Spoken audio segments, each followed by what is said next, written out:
kalian baik-baik ya, yang pastinya sehat selalu.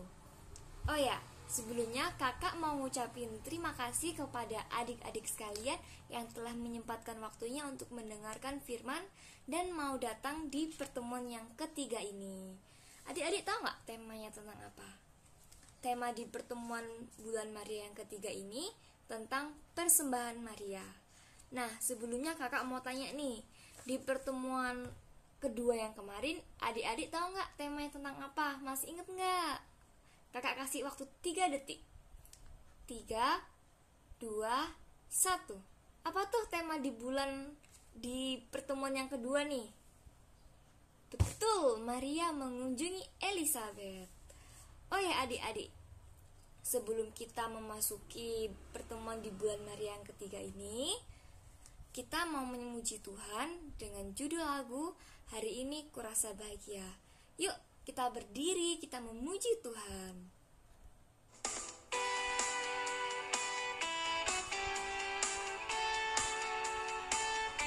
Roma pasal 12 ayat 10. Hendaklah kamu saling mengasihi sebagai saudara dan saling mendahului dalam memberi hormat. Hari ini kurasa bahagia, berkumpul bersama saudara seiman. Tuhan Yesus bersatukan kita tanpa memandang di antara kita. Bergandengan tangan dalam kasih, dalam satu hati, berjalan dalam terang kasih Tuhan.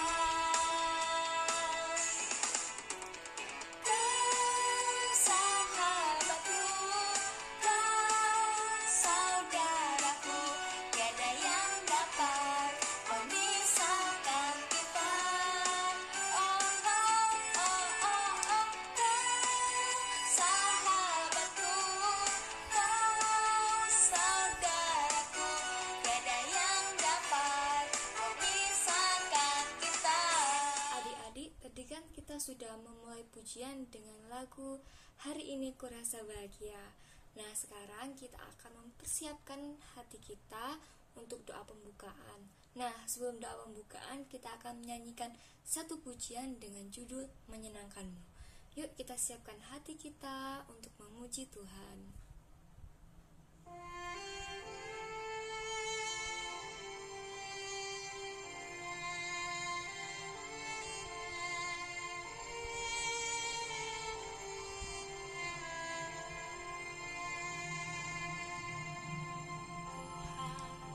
Mau menyenangkanmu,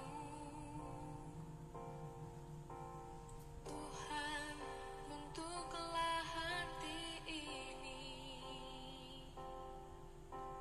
jadi bejana untuk hormat-Mu, cemerlang bagai emas murni. Tuhan, ku serahkan hatiku, semua ku berikan padamu. Kuduskan hingga tulus selalu, agar aku menyenangkanmu,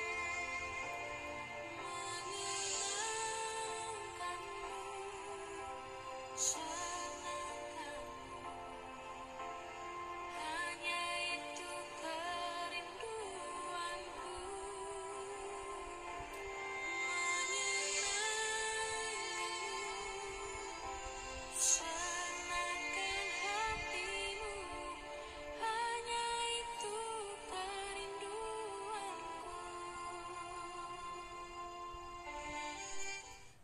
Adik-adik, tadi kan kita sudah memuji Tuhan dengan lagu yang kedua tentang menyenangkanmu. Nah, sekarang saatnya kita untuk berdoa kepada Tuhan. Mari kita siapkan hati dan pikiran kita. untuk berdoa. Kakak yang mimpin, adik-adik bisa mengikutinya dalam hati ya. Dalam nama Bapa dan Putra dan Roh Kudus. Amin. Selamat pagi Bapa, selamat pagi Yesus, selamat pagi Roh Kudus. Ya Bapa, terima kasih atas berkat-Mu pada pagi hari ini. Kami bisa melaksanakan pertemuan ketiga dengan tema persembahan Maria. Bapa, sertai kami selalu, lindungilah kami selalu, agar acara ini dapat berjalan dengan lancar. Kami berdoa juga untuk teman-teman kami yang belum bisa hadir. Semoga di pertemuan selanjutnya kami bisa berkumpul kembali. Kami berdoa juga untuk pandemi ini agar segera berlalu dan kita dapat pertemuan offline, agar bertemu dengan teman-teman kami. Sertai kami selalu dan lindungilah kami selalu ya Tuhan. Demi Kristus, Tuhan dan pengantara kami. Amin.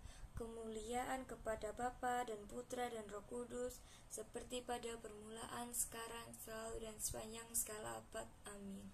Terpujilah nama Tuhan Yesus, Bunda Maria, dan Santo Yosef, untuk selama-lamanya. Amin. Dalam nama Bapa dan Putra dan Roh Kudus. Amin. Kalian sudah memuji Tuhan, kalian sudah berdoa. Sekarang ambil Alkitabnya, kita mau mendengarkan sabda Tuhan yang diambil dari Injil Lukas bab 2 ayat 21 sampai dengan 24. Kalian dengarkan baik-baik ya. Inilah Injil Yesus Kristus karangan Santo Lukas. Dimuliakanlah Tuhan. Bab 2 ayat 21 sampai dengan 24. Yesus disunat dan diserahkan kepada Tuhan, Simeon dan Hana. Dan ketika genap 8 hari dan ia harus disunatkan, ia diberi nama Yesus, yaitu nama yang disebut oleh malaikat sebelum ia dikandung ibunya. Dan ketika genap waktu pentahiran, menurut hukum Taurat Musa, mereka membawa dia ke Yerusalem untuk menyerahkannya kepada Tuhan. Seperti ada tertulis dalam hukum Tuhan, semua anak laki-laki sulung harus dikuduskan bagi Allah, dan untuk mempersembahkan kurban menurut apa yang difirmankan dalam hukum Tuhan, yaitu sepasang burung tekukur atau 2 ekor anak burung merpati. Demikianlah sabda Tuhan. Terpujilah Kristus. Dari tak kerasa kita sudah masuki bulan Maria yang ketiga ini. Nah, tadi sudah dibacakan juga di Alkitab di Lukas bab 2 ayat 21 sampai 24. Nah, di situ diceritakan bahwa Yesus dipersembahkan di bait Allah. Sama siapa Yesus dipersembahkan di bait Allah? Iya, sama kedua orang tuanya, yaitu Bapak Yusuf dan Bunda Maria. Yesus dipersembahkan di bait Allah. Kenapa kok Tuhan Yesus dipersembahkan di bait Allah? Iya, karena ketaatan kedua orang tuanya itu tadi, yaitu Bapak Yusuf dan Bunda Maria, tentang peraturan agama tentang kelahiran anak laki-laki sulung. Jadi karena ketaatan Bapak Yusuf dan Bunda Maria ini mempersembahkan anak laki-laki sulungnya kepada Allah. Karena ketaatan dan cinta itu tadi, Yesus dipersembahkan di bait Allah. Nah, sebelum Yesus dipersembahkan di bait Allah, Bunda Maria juga mempersembahkan diri dulu. Ya. Tadi katanya mempersembahkan Tuhan Yesus. Iya, tapi sebelum mempersembahkan Tuhan Yesus, Bunda Maria juga mempersembahkan diri dulu menjadi tabernakel Tuhan Yesus, atau yang mengandung Tuhan Yesus. Ya. Jadi itu adalah Bunda Maria juga mempersembahkan diri kepada Allah dengan mengandung Tuhan Yesus, dengan cinta, dengan taat, dengan ketulusannya itu tadi, Bunda Maria juga mempersembahkan diri kepada Allah. Nah, tadi juga mempersembahkan Tuhan Yesus juga, Bunda Maria juga mempersembahkan dua ekor burung merpati. Ya, 2 ekor burung merpati. Wah, kok 2 ekor burung merpati, Kak? Iya, Bunda Maria sangat sederhana sekali dan Bapak Yusuf sangat sederhana sekali mempersembahkan 2 ekor burung merpati. Tapi dengan kesederhanaan itu tadi, dengan persembahan sederhana itu tadi, yang lebih istimewa lagi adalah dengan mempersembahkan Yesus juga sebagai kurban Kristus. Dari kesederhanaan tadi 2 ekor burung merpati disatukan juga dengan kurban Kristus, yaitu Tuhan Yesus sendiri, lengkap menjadi lebih istimewa seperti itu. Nah, kita pun juga harus mempersembahkan diri juga, bisa ya, untuk selalu hidup kudus, hidup yang selalu taat kepada Allah, taat kepada mama papa, kalau di sekolah taat kepada guru-guru ya, kepada kakak. Nah, kita juga harus bisa meneladan Bunda Maria dan Tuhan Yesus. Nah, dengan meneladan Bunda Maria, dengan mempersembahkan kurban Kristus ini, dengan selalu taat ya, dan selalu cinta kepada Allah. Nah, Kak, contohnya seperti apa ya, Kak? Nah, supaya aku bisa meneladan Bunda Maria dan Tuhan Yesus, banyak. Jadi ada contohnya seperti berani mempersembahkan diri untuk memimpin doa ketika mau doa makan bersama keluarga. Mah, Pa, aku mau memimpin doa makan. Wah, itu adalah contoh mempersembahkan diri untuk berani berdoa bersama. Di sekolah juga mau memimpin doa sebelum belajar, sebelum memulai pelajaran. Itu adalah juga contoh untuk berani mempersembahkan diri kepada sesama. Terus mempersembahkan diri pada apa lagi? Ke perayaan misa juga bisa, untuk selalu diam, tidak berlari-lari ke sana ke sini, tidak ngobrol sama teman-temannya. Itu juga contoh untuk mempersembahkan diri kita,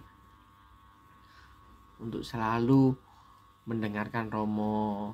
Tidak, aku pengen ngobrol sama temenku Kak, enggak, tapi kita juga belajar untuk mempersembahkan diri di perayaan misa, perayaan Ekaristi gitu. Terus bisa apa lagi, Kak? Bisa mempersembahkan diri untuk mentaati protokol kesehatan. Wah, seperti apa, Kak? Ketika keluar rumah harus memakai masker. Nah, itu juga salah satu contoh untuk mempersembahkan diri kita juga di sekolah, di keluar rumah selalu pakai masker, selalu mencuci tangan. Itu juga salah satu contoh untuk mempersembahkan diri kita. Begitu ya. Kakak yakin semuanya pasti bisa. Kak, aku enggak bisa pakai masker, ini hidungku tertutup terus ya, Kak. Iya, tapi dengan belajar untuk mentaati protokol kesehatan, kita juga mempersembahkan diri kita supaya yang lain juga bisa meniru kita dan mempersembahkan diri juga kepada Allah. Kakak yakin kalian semua bisa dan selalu mempersembahkan diri kepada Allah dan taat seperti Bunda Maria. Gitu. Terima kasih. Sampai ketemu lagi di pertemuan yang selanjutnya. Tuhan Yesus memberkati. Setelah kita mendengarkan renungan tentang Bunda Maria, mari kita buat aktivitas adik-adik. Aktivitas kita kali ini adalah membuat celengan segitiga. Ayo ikutin kakak. Berikut bahan yang harus disediakan untuk membuat celengan segitiga. Pertama-tama siapkan kertas bufalonya, 2 lembar dan bagi menjadi 2 bagian seperti ini ya.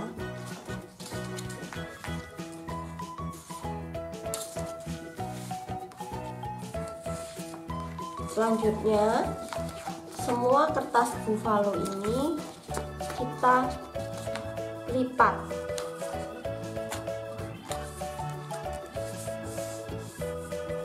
seperti ini. Setelah kita lipat, kita potong salah satu bagiannya.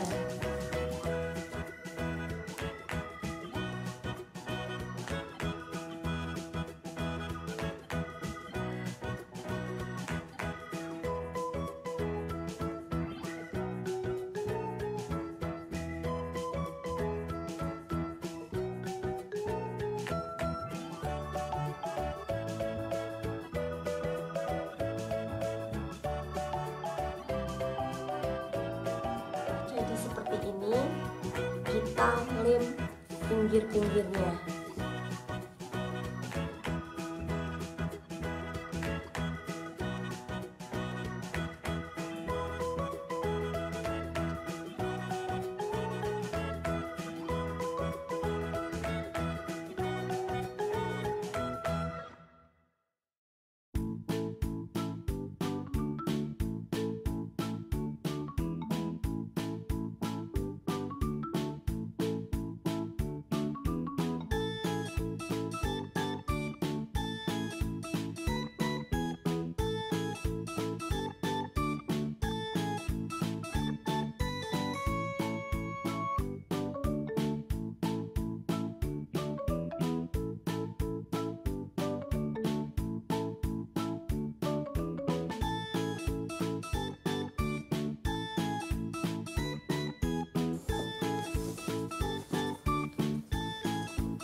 Setelah jadi celengan segitiganya, mari kita buat koinnya.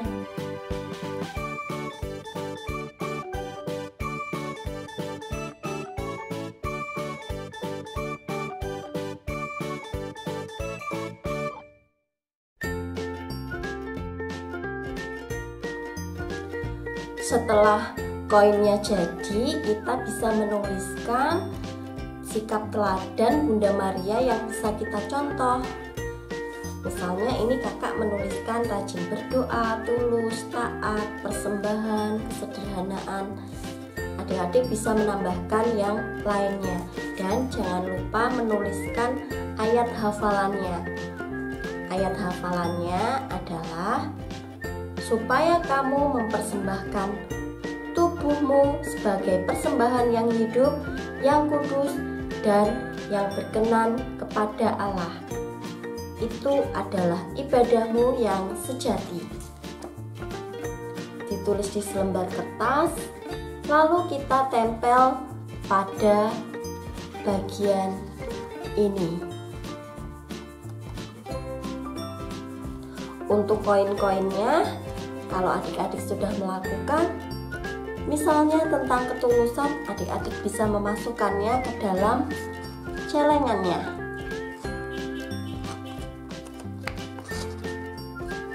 Seperti ini ya. Selamat berkreativitas.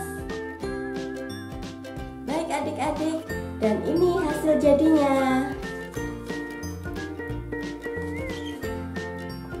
Jangan lupa kalian masukkan koin-koin kebaikan kalian ya ke sini.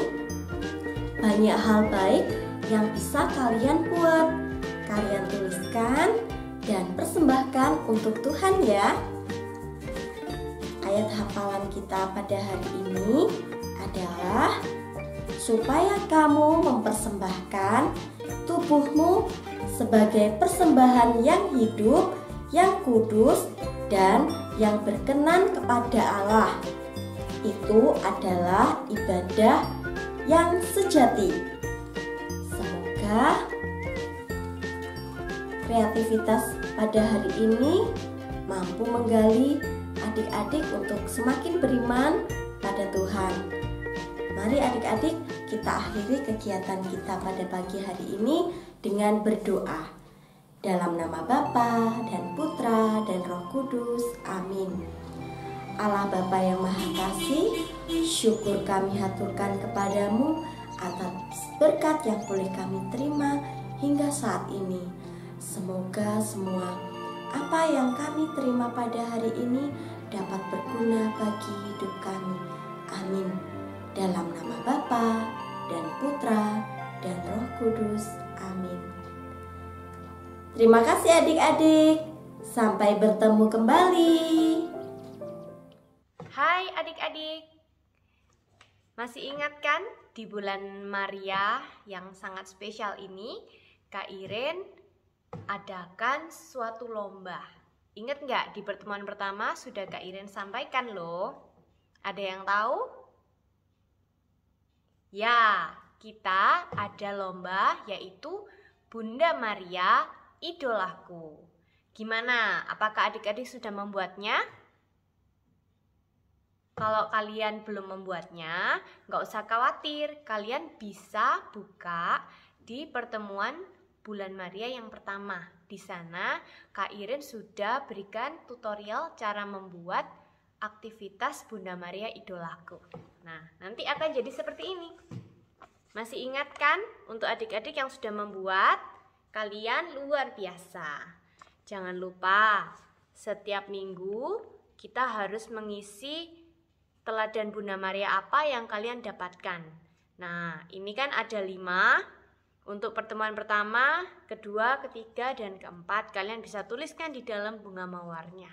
Dan untuk yang bunga kelima, kalian tuliskan teladan Maria apa yang paling kalian kagumi.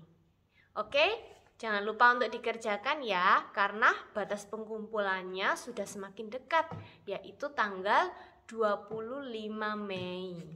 Oke, semangat bikin yang bagus, karena tentunya akan ada hadiah untuk anak-anak yang membuat aktivitas ini dengan yang terbaik. Oke, sampai ketemu. Tuhan berkati.